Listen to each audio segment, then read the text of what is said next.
தயவு செய்து நீங்க மட்டும் இந்த தப்ப செய்யாதுங்க. நம்ம வீடு கட்ட ஆரம்பிக்கும் போதே நம்ம படிக்கட்ட நம்ம நிலத்திலேயே வர்றது மாதிரி நீங்க பாருங்க. தயவு செய்து ரோட்டுக்கு கொண்டு வராதுங்க.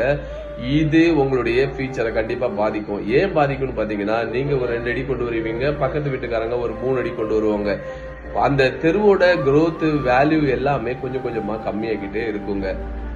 நீங்களும் அந்த தப்ப செய்யாதுங்க. அடுத்தவங்க யாராவது செஞ்சாங்கன்னா இந்த வீடியோ அவங்களுக்கு ஷேர் பண்ணுங்க. எல்லாரும் இணைந்து வாழ்வோம், சந்தோஷமாக வாழ்வோம்.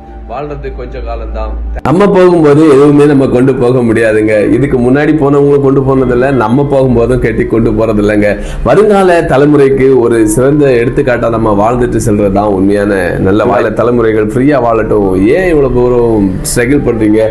எல்லாம் வீட்டை கொண்டு அவங்க எழுதிய வரைக்கும் வீட்டை கட்டுறீங்க, வெளியே கொண்டு போய் அழகா ஒரு பூந்தோட்டம் வைக்கிறீங்க. எங்க பூந்தோட்டம் வைக்கிறது நம்ம சொந்த இடத்துல வைக்கணுங்க. ரோட்ல வச்சுட்டு அதெல்லாம் நல்லது இல்லைங்க. அந்த ரோட்டை ரொம்ப பாதிக்கும். பக்கத்து வீட்டுக்காரங்க ஒரு பெரிய கார் வந்தாலும் சரி, நாளைக்கு ஒரு வீட்டு வேலை நடக்கணும்னாலும் சரிங்க, போக முடியாது. ரொம்ப கவனமா இருங்க. வீடு கட்டுறது இல்ல நிலம் வாங்குறது எதுவா இருந்தாலும் ஜோஷுவா லேண்ட் ப்ரமோட்டர்ஸ் வெல்லூர் நம்மளை ஃபாலோ பண்ணுங்க, சப்ஸ்கிரைப் பண்ணிக்கொள்ளுங்க. உங்க ஃப்ரெண்ட்ஸுக்கும் இதை ஷேர் பண்ணுங்க. தேங்க்யூ.